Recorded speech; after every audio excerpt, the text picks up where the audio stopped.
directors of music, DCEs, directors of outreach, lay people, all of those types of things included in that second chair leaders. And that the goal of it is that as we equip and as we work with second chair leaders, they take it back into their congregations and lift up the people in their congregations to replicate ministry so that it is not all on one person in terms of ministry. And so that's the focus of what Kindle is about.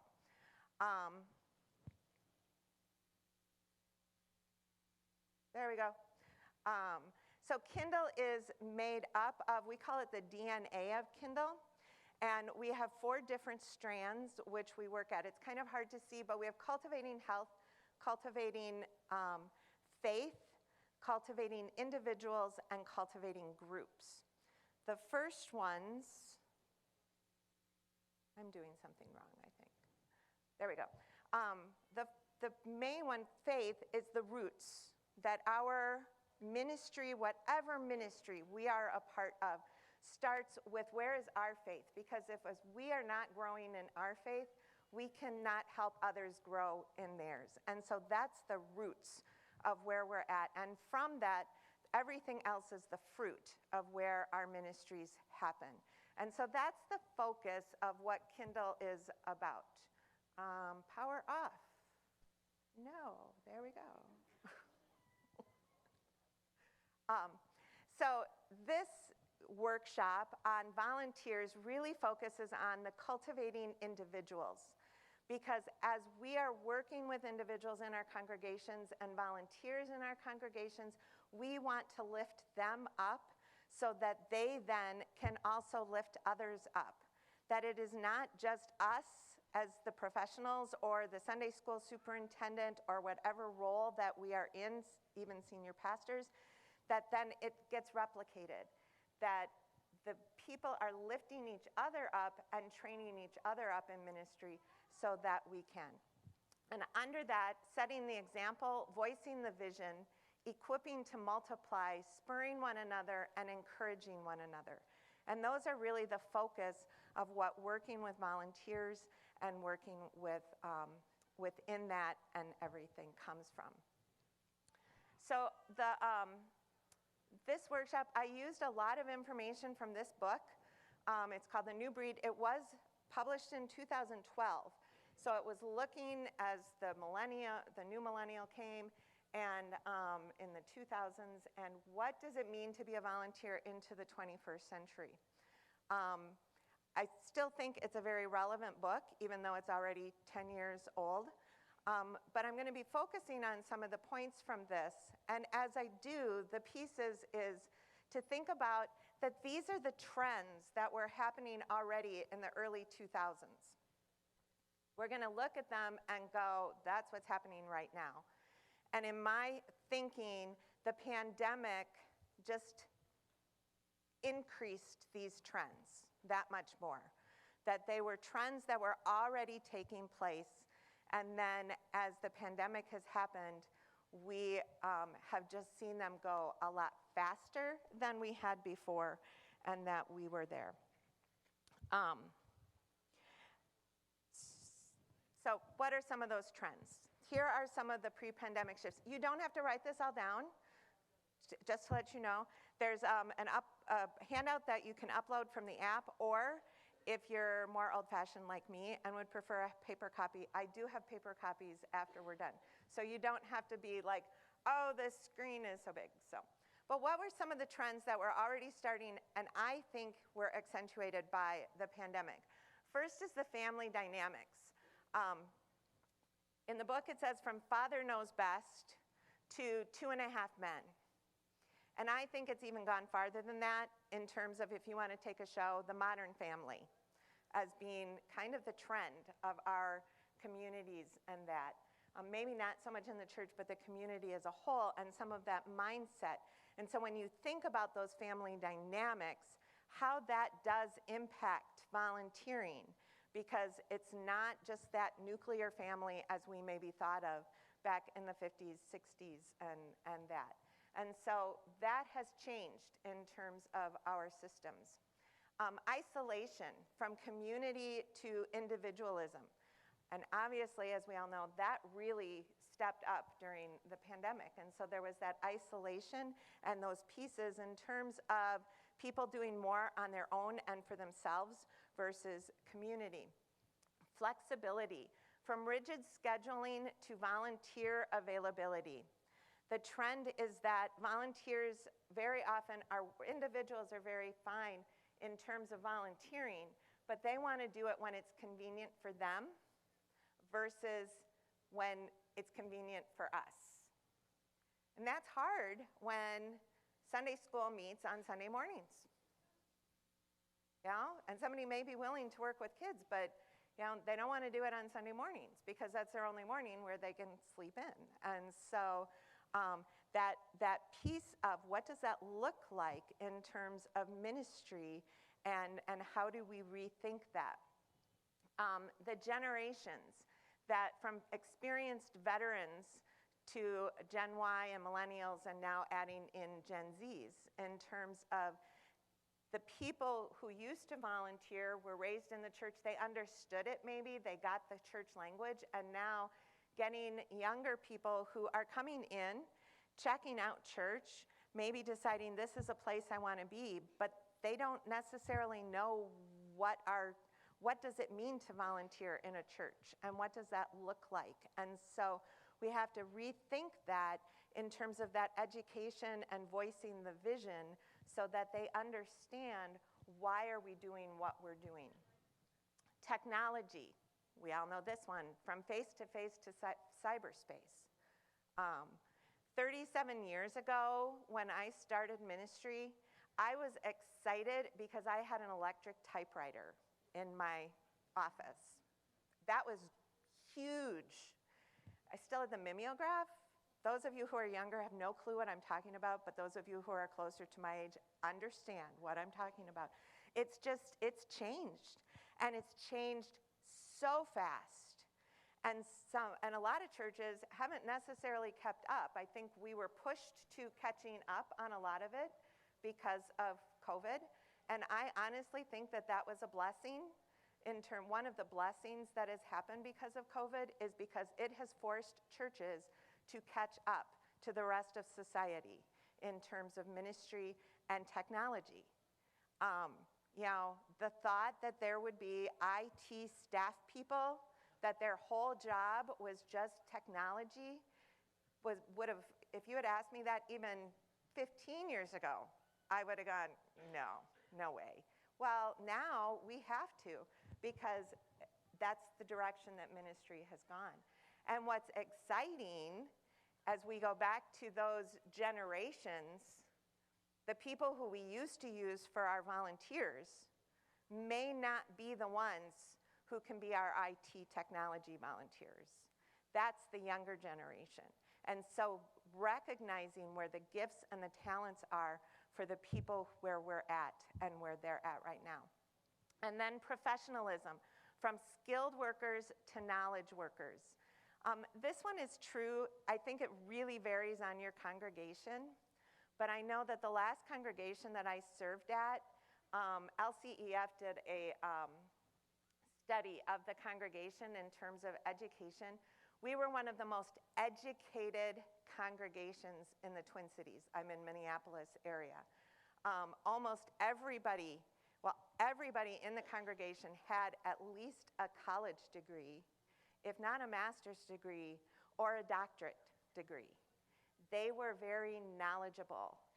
Not a lot of them knew how to use a hammer because that's not where their gifts were.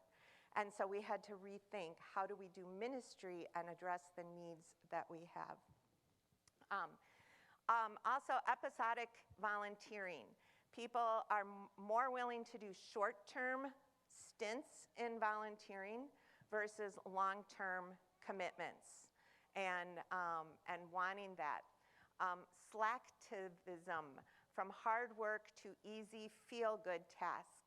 People want to feel good about what they're doing. And if it's just, not to say that they're not willing to work hard, because I see a lot of people who are really willing to work hard, but they want that gratification from what it is that they are doing. And then speed, from slow movements to fast responses to change. That's really part of the church, isn't it? Fast change? Yeah? Yeah? How many meetings do we have to have before we can make a decision that we're going to do this, and then we have to make one more decision and that? Especially younger generation does not want to sit in a lot of meetings and rehash and rehash and rehash. It's let's make a decision, and let's make a decision now, and let's move forward with it. And so thinking that meetings are not what volunteers want to do now. They want to know, and to have a meeting solely for the sake of having a meeting, that is a clear way of getting rid of volunteers.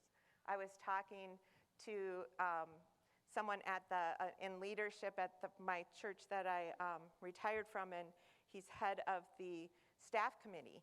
And things are good. They filled my position, and so he was like, we didn't have a meeting last month because there was nothing to talk about.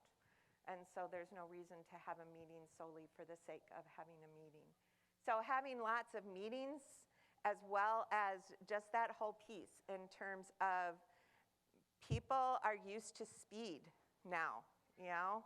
How many of us get frustrated when our computer takes a little longer to reboot because there was just an update, and so now it takes longer? We're a faster society, and so that slowness of change in the church doesn't fit really well. So those are the shifts that pre-pandemic, think about it, these were all pre-pandemic shifts that were already happening, and how much they have escalated because of that. And so we need to be thinking about that and to be aware of it. So what does a volunteer of today look like? And this again was from 2012, but I think it's still, it's even more so. Is very busy and has many obligations. And I think that's still the same, although one of the trends that I have seen, especially like the last year, is that as things shut down, people were forced to stop. And they were forced to evaluate, how am I spending my time? And that treadmill that they were on, and they were realizing, you know, I want to get back into society and I want to do things again, but I don't want to get back into that hectic pace that I was in prior to this. And so reevaluating. So still busy though, but being more selective on how they're busy. Wanting flexibility, I already touched on that. Wanting to know how it can be flexible, and we're going to talk a little bit about some strategies of allowing that to happen. Expecting to be empowered. People, if they're asked, it goes down to the very bottom. They don't want to be micromanaged. They want to be trusted that you're asking me to do this task and to do it my way. And that was something that was hard for me initially in ministry to learn, that my way wasn't necessarily the best way, or maybe I thought it was the best way, but if somebody didn't do it my way, then that meant I was ending up doing it over again, and so what's the point of having the volunteer do it? So I had to learn to let go and to let people use their gifts as they have their gifts, and to empower them and not to micromanage them. And so that was a big learning curve for me in ministry over the years, and it's even more so. People want to know that we trust them in what we give them to do.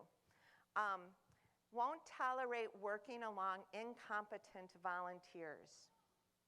And how frustrated do we get if we are with people who are incompetent? But this then goes back to lifting up that next generation. In cultivating individuals, if people who know really well how to do it, if we can work with them to have them have the mindset of, they may not know what they're doing right now, but I can teach them how to do it, then you are, one, empowering the volunteers, but you're also lifting up, and someone who may not be competent right now will become some of your most competent volunteers in the future. Going back to the tech savvy. People know, especially our younger generation and our younger people in ministry, they know the technology. They're not afraid of the phones. They're not afraid of any of that stuff. I'll be honest, even this conference, having everything on the app versus hand copies of things, it took me a little while to figure out even like how many people are signed up for this workshop.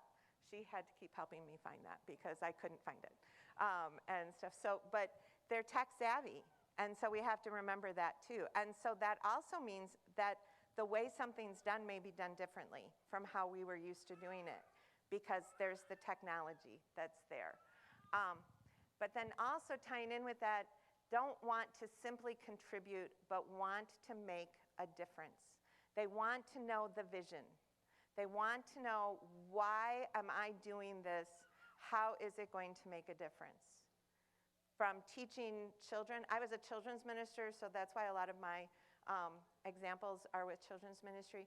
But to let them know that what they're doing is making a difference for the next generation, that those next kids know Jesus and will share Jesus. That's making a difference. That we're reaching out to the community and sharing the love of Christ with our community. That is making a difference. Was at a workshop earlier today on hospitality, and that as we have volunteers who are hospitable, that makes a difference because it's making our churches a welcoming place. And so identifying and being able to voice that to our volunteers as to how is this going to make a difference. So those are some of the trends that came out of that book and what I have also seen over the last couple of years, and how the new breed of volunteers, how it's changed. Are there any others that you have seen shift that have happened either pre or post-pandemic in terms of volunteering? And it's kind of hard in here, but anybody else have any other things that you identify as being trends that you are seeing right now?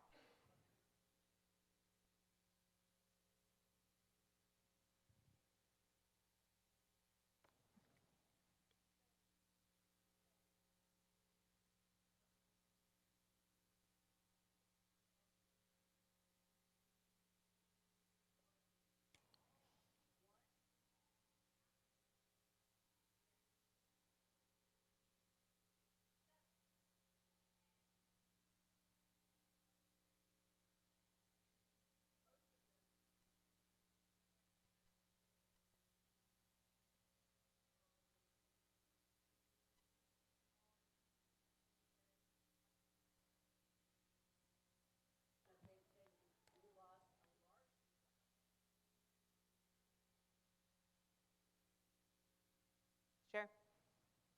Yep. I don't know if you heard, but the staying at home on Sundays because of watching online, or the different reasons in terms of that. But she was saying 20%, only 20% of volunteers have come back thus far, and that. Yeah. Initially. Yep. Anybody else? Yep.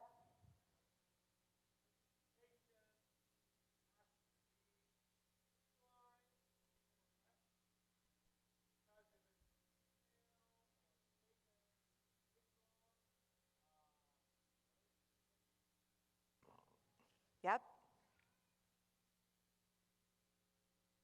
Anybody else? Yes.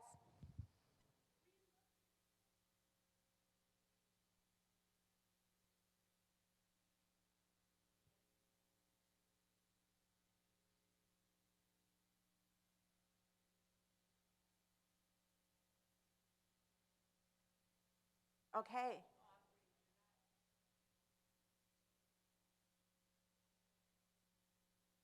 Sure.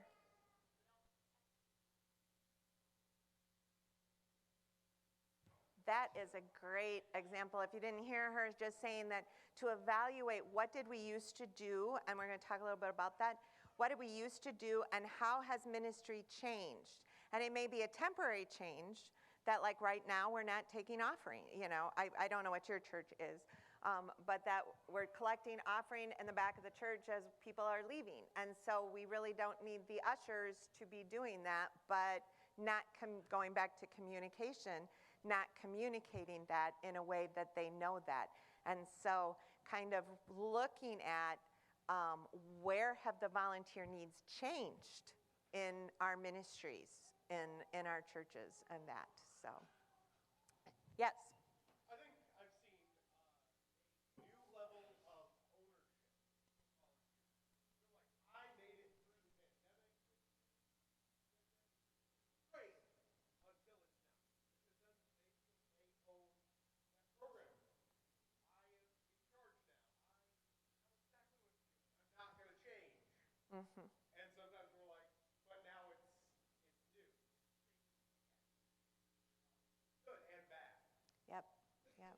So that ownership, they were empowered, and they want to maintain that empowerment. And so then that goes back to that one slide of cultivating individuals, of voicing the vision. And we cannot over-communicate enough in terms of what is our vision? Why are we making the changes we are? We made changes because we had to, and a lot of them were on the fly. Now we're having time to think about it, but it's not either going back to business as usual, or it's not keeping things the way it has been for the last year and a half, that it's changing again, but to make sure to be communicating that, because the frustration from people is the most when they don't know what's going on and why. So with that, some 7 deadly sins of recruiting. And some of these have been around for quite a while, and some of them are even more now. The first one is, basically there should be don'ts in front of the blue part. Expecting announcements to get volunteers, whether that's, I agree with you in terms of communication and short and sweet, that's necessary, but to expect that all of our volunteer needs are going to be met by 2 or 3 lines in our announcement bulletin, or that it's going to happen because the pastor gets up in the front and makes a general announcement to everybody. It doesn't happen. That never has worked for me in 37 years of ministry. Instead, making it personal. Those aren't bad, because you may get 1 or 2 volunteers from that, those people who are like, oh, that looks interesting. But to also to be thinking about who fits these spots and who can fill these spots, and to make the personal asks. Now, I'm going to be honest, that's hard work. It takes a lot of time. But even an email, I used to do a lot of my recruiting by email. It would be the same body of the text, but every person got an individual email with their name to start. If they asked anybody else, it would be exactly the same email, but they felt it was personal because it had their name on it. And that made a huge difference. I would get responses back from individuals that way. If I did a blanket email, even with blind copies so that they didn't know who else I sent it to, but if it was very general and not even that little greeting at the top, I normally would not get any responses back. But if I sent something out to people and said, hey, Cassie, I need help with this, would you be able to help? And they may come back and say no, but you know what, that's okay too, and I'm going to get to that. It's okay for people to say no sometimes and to find out why they're saying no. That's where that personal touch is, because there may be a story behind why they're saying no right now. And that. Tied in with that, when I would ask people to volunteer, I never asked for an immediate response. I always asked them to pray about it first and to see, where is God leading you to serve right now? Would you just please pray about this? And I will get back to you in this amount of time, so that they knew I would be coming back to them, but that they also knew to take it seriously. And is this where God wants you to serve right now? And if not, that's okay. But also, that. The second one is to expect people to go it alone. One person for something. When recruiting for my kids' ministry, I always recruited 3 teachers for every class. And they're still doing that, and they still have it. Now, you're probably thinking that means 3 instead of 1 volunteer. I can't find 1 volunteer. How am I going to find 3 volunteers? Well, here's the thing. 1, we did it because we had the rule of 2 adults per class for safety. But if you have 2 adults per class and then 1 can't make it some Sunday, then you got to find the sub. Whereas if there's 3, they can work together on their schedule so that there's always 2 and there's a consistency and that. And so that worked together. And a lot of times all 3 would show up on a Sunday. If they were all in town, oh, I can help out today after all. They'd show up. There'd be plenty of space. And so not expecting that to go alone. I also want to say that that's not just the people in our congregation. Right now I'm helping out with our district in terms of with the DCEs in our district. We're doing some restructuring, and so we're creating clusters. I was given the task to find the leaders of the clusters. So I'm talking to DCEs who are all professional church workers, okay? They're all doing the volunteering. You know what they all said? I'll do it if so-and-so does it with me. Every single person said, I'm happy to do it if this other person will do it with me. So I got 2 people for every cluster, we got it, but I was amazed that even as church professionals, we want somebody with us. We don't want to be doing it alone. And so how much more are our members and our volunteers in that and stuff. They were volunteering, so they fit under this as well. But even that, they don't want to go it alone. Recruiting for long-term commitments, not to do that, but instead, how can we break this down for short-term renewable commitments? When I would recruit for Sunday school, it was for the first half of the year, September to January. And then I would let them know that come November, I will be back in touch with you to see if you want the second half of the year. But if you don't, that's okay. You're committing for September to January. Most of them would say, oh, sure, I can keep doing this, and then do November to May. But if I had asked them in the summer to go September to May, that was insurmountable for them at that time. And so to do short groupings. My other thing that I would say is, and goes kind of with the next one, assuming no means never. It might just be whatever's going on in their life right now, that they can't commit to it. Or it might be that their gifts aren't where you're asking them to be.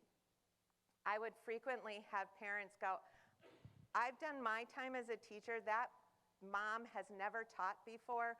You need to get them to be the teacher this year instead.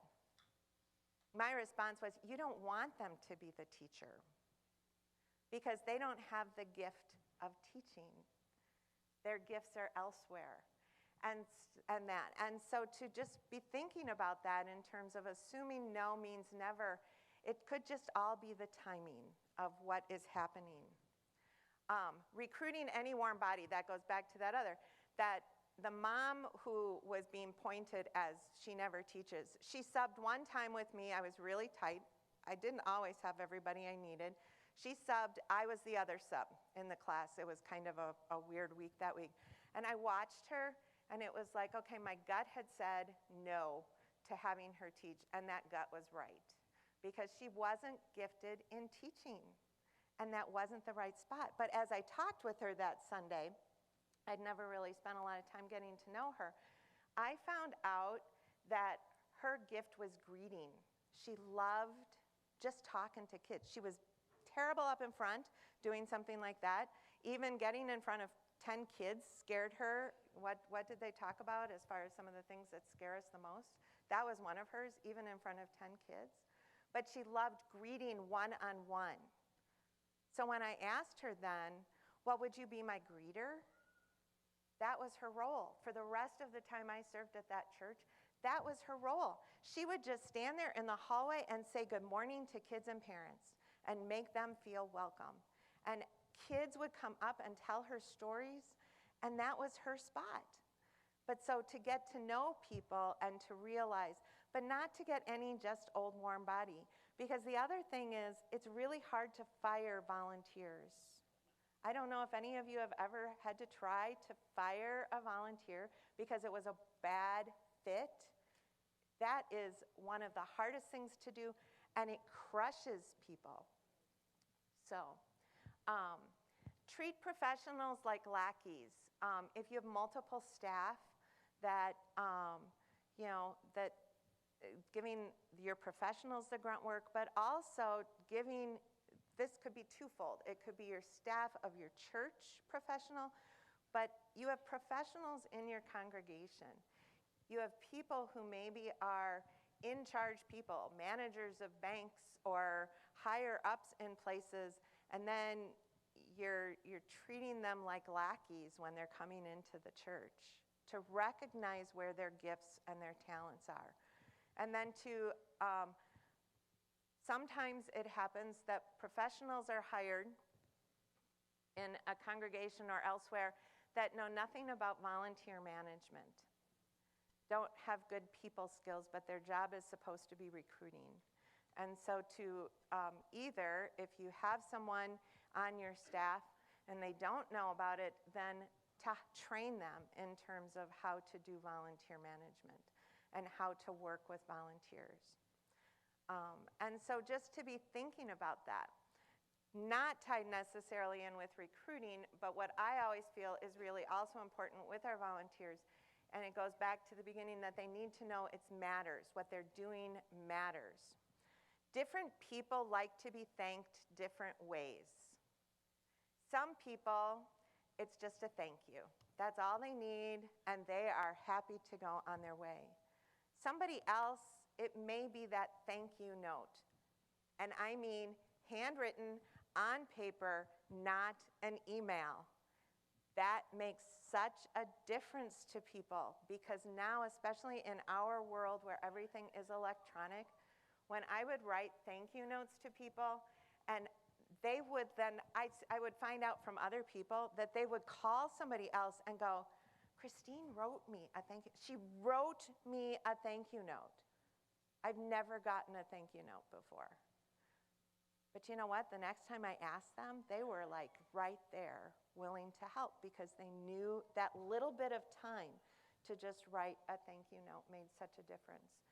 Or to find out what else.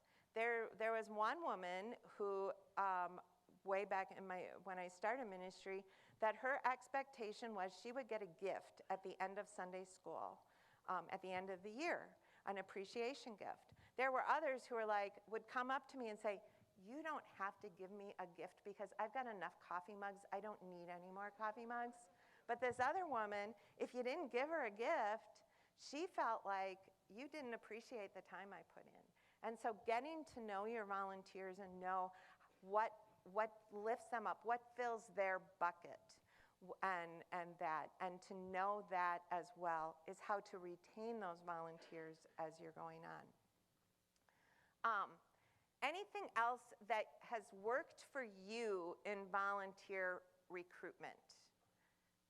And I'm not going to have all the answers, and I don't know the answers to only 20% of people coming back or more, outside of that personal contact to find out why. What is it? And then to find out, well, if you won't do this, would you do this? Then maybe they're not ready to come back to church, but is there some other form of volunteering that they could do from home if they're not ready to come back physically to church, so that they're still connected and still feeling that presence and that community within the church?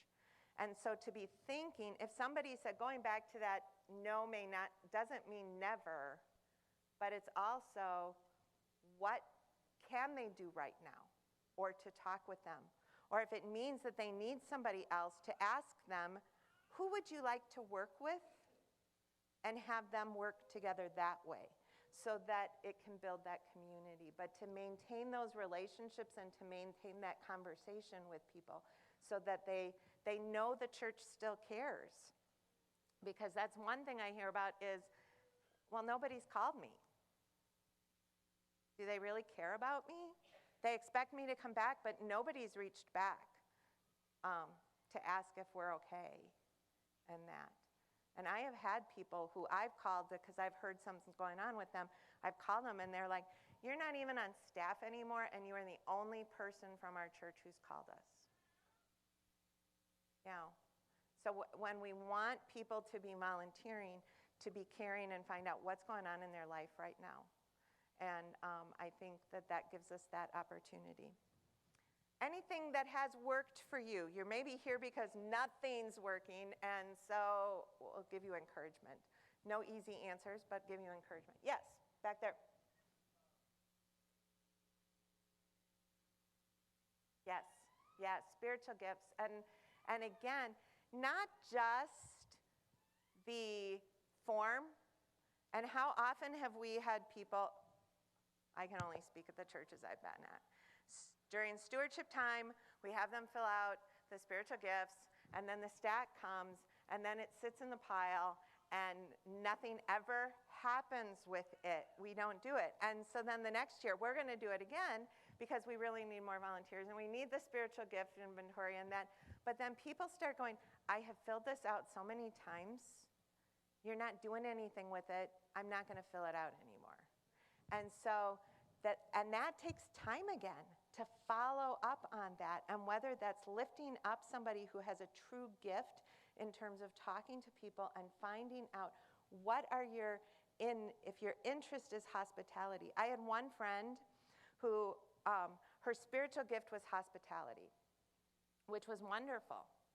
But her frustration was the only thing she got asked to do in the church was serve coffee. And she saw that, she did that, because she knew that was important. But she goes, my hospitality is welcoming people into my home. I want to welcome people into my home. I want to be there for people. I want to serve a meal with groups of people.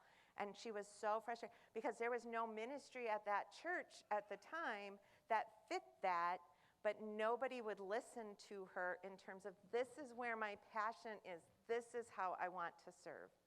And so getting to know the people that we work with who are in our congregation to find out what are their passions, what fills their bucket.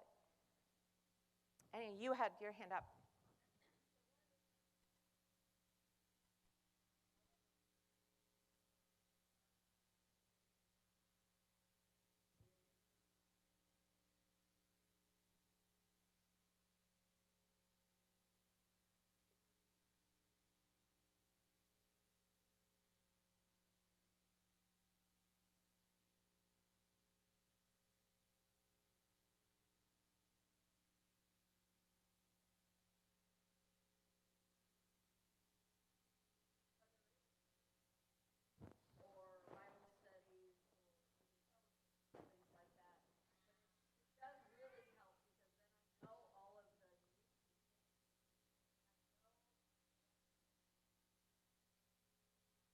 Mm-hmm.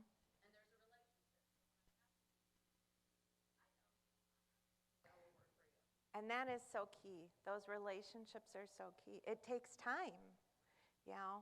And in the larger congregations, it gets harder because there's that. And so that's then lifting up those next people who can help in terms of doing that, and the team in terms of that. Yep.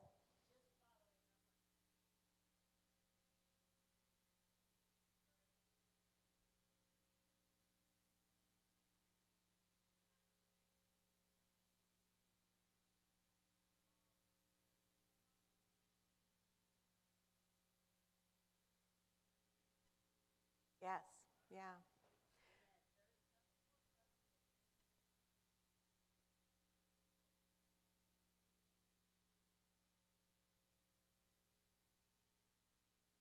Mm-hmm.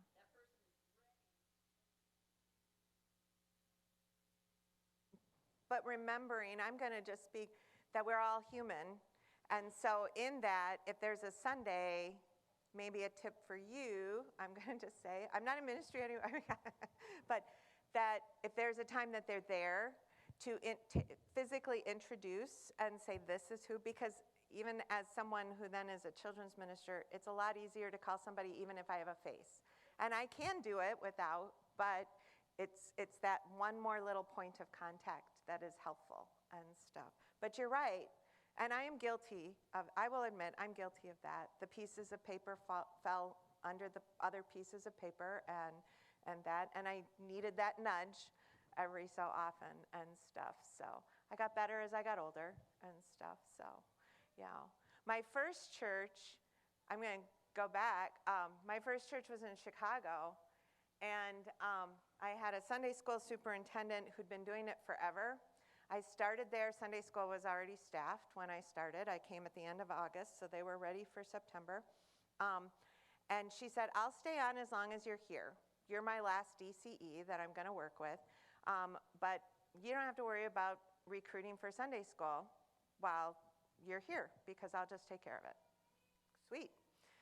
VBS came around. A woman called me up, and she said, my job is to recruit for you for Vacation Bible School. How many Vacation Bible School people do you need, and what do you need? So I told her. She got my Vacation Bible School. And I had I was a generalist. I had youth counselors who'd been doing it forever. They just always did it. So for my first 6 years of ministry, I never had to recruit. That sounds wonderful until you go to the next church, and they were like, so how's recruiting for Sunday school going? I'd been doing it for 6 years. I'd never had to ask anybody what to do. Man, that first year was bad. It was just a bad year.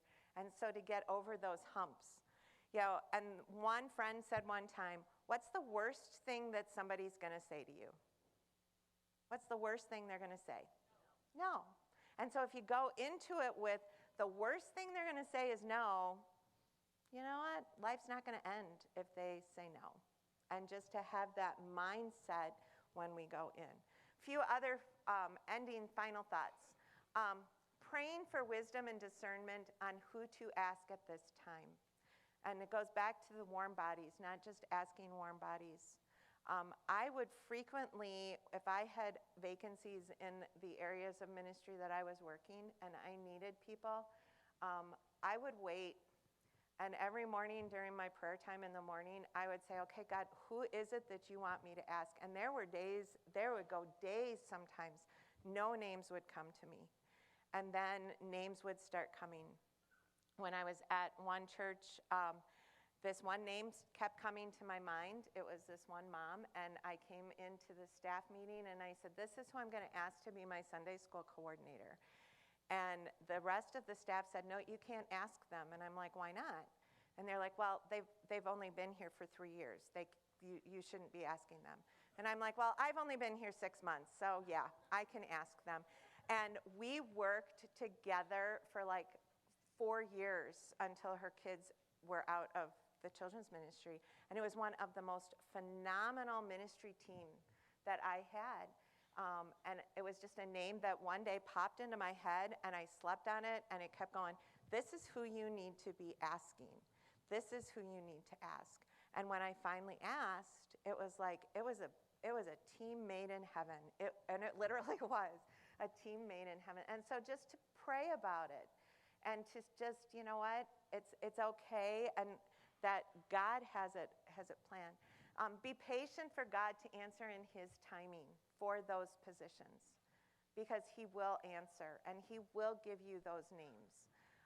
If you can't get volunteers for an area, look hard at why and what might need to change. Whether it's the commitment is too big, whether the job is too big, and trying to get that to even out, and to and to look what might need to change. And it might be scary, because it's like, but then I need 5 volunteers instead of 1 volunteer. But you know what? If it's small enough pieces, it's easier to say yes than if it's the big things. We're all busy. You're all busy. You know? It's really hard. I will be honest. When when the children's minister at my church now calls me and says, I really need a Sunday school teacher. can you do it the next 5 weeks? And I look and it's like, I already have commitments 3 Sundays. And man, it breaks my heart to say no because I know what she's going through. But sometimes I have to say no. And that's okay and stuff. And so again, to be patient, but to look. And the final thing, we get discouraged. There's many times of discouragement. But God wants your ministries to succeed. He wants you to be doing what you're doing and to remember that, and that He is going to give you the tools that you need to succeed in the ministry that your congregation is called to do. He will give you those people that you need. Or it's going back and saying, why aren't we? And is this something that maybe had its time and that we're not meant to do it anymore? Ministries can be in cycles too. There used to be a book that was called Sacred Cows Make Gourmet Burgers. And what are those sacred cows in your congregation that maybe it's time to go, you know what? We don't need to be doing this anymore because we can't find the volunteers. Maybe that's God's way of saying that the time of this ministry, and if we don't do that, what can we do instead?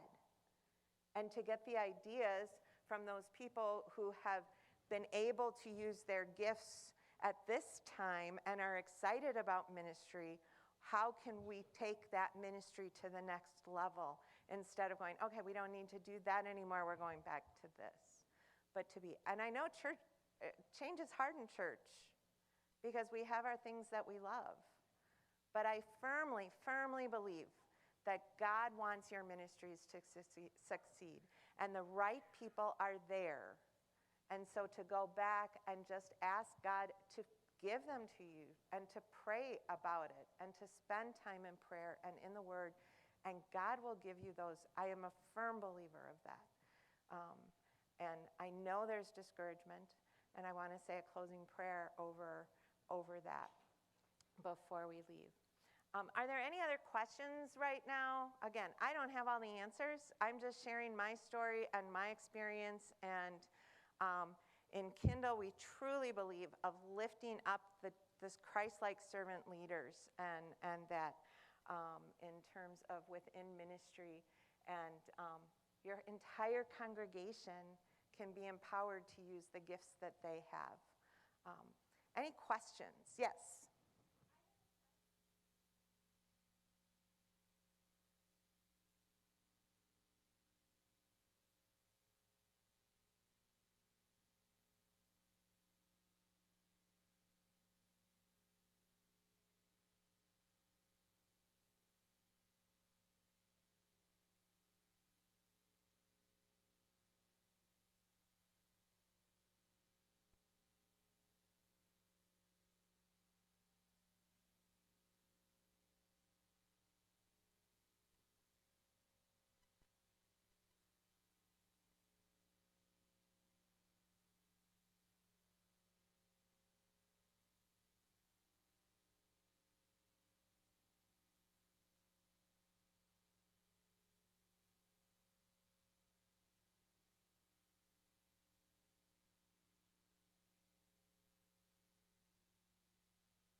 Did everybody hear that?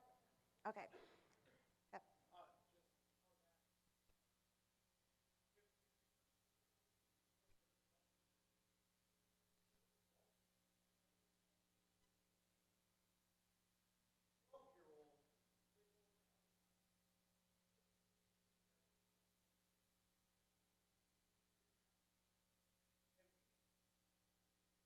That responsibility.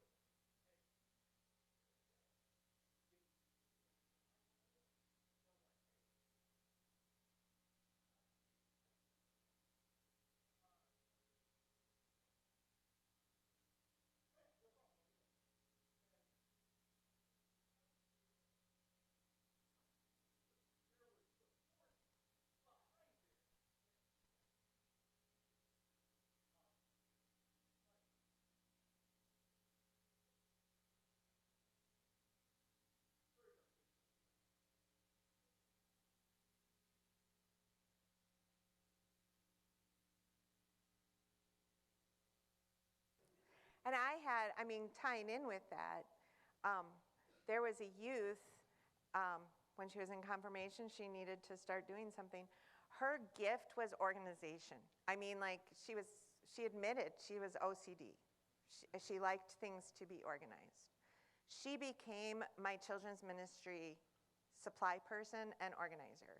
From 8th grade, she stopped sophomore year of high school because she had AP classes, and so she's like, I can't do it this year. Halfway through the year, she walked into where my supplies were, and I had gotten a couple of moms to do it instead. She came in and she goes, they have messed up my system, I'm taking this back. And so throughout her high school, and then she went to a community college, so she was still around during the week. And when I left a year ago, she was still the Sunday school supply coordinator, would make the list of what we'd need. She'd pull all the supplies and get everything organized every week. And it was a kid. And she just did it all herself, and she didn't like the way the adults did it, so she took it over. So, I agree, Nick. As those gifts are there, to give them the responsibilities and to trust them, to still guide them, because they're still kids and they will need to learn from their mistakes, but also to show them that they have a place in the body of Christ.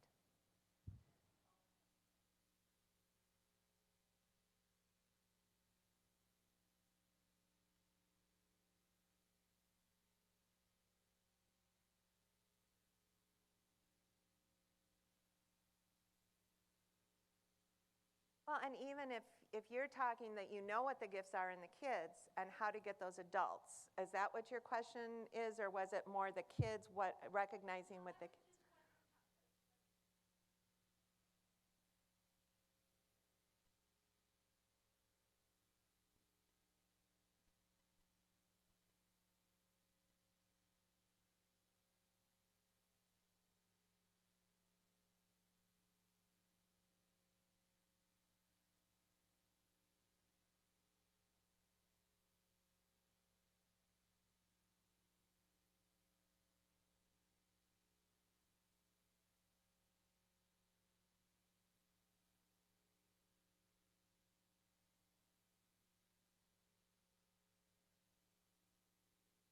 Sure. At one of my churches, we had a youth director / director of outreach, and did spiritual gift inventories with the kids at their level, and then worked with the kids of what's the ministry, what kind of ministry could you come up with. And so like for that one, there were kids who they had the spiritual gift of caring. And they started to go with the pastor on hospital visits. And so that was being modeled. There was probably 5 kids in that class who, we just were all like, wow. They all had the gift of witnessing and evangelism. There was like 5 of them. And so they started a ministry, and our DCO did it with them, that 1 week they would go to one group of houses in the block of the church and just ask for prayer requests. They'd go back to the church and pray, but then it didn't stop there. 2 weeks later, they'd go back to those same houses and ask, how are things going? We've been praying for you. And that's what made the impact to those neighborhood houses, was going back and following up. Not just the ask, but the follow. But that came from the kids. And so, your kids, they came up with a solution for both of their gifts and both of their desires of serving. And to be open to that as a congregation, not just with kids, but with adults. That if there's some unique ministry, not to just carte blanche say, yes, you can do it, and be permission giving in that, but helping them come up with the structure of what does this mean? What does this look like? And help them make that process. But then there's that ownership in there as well.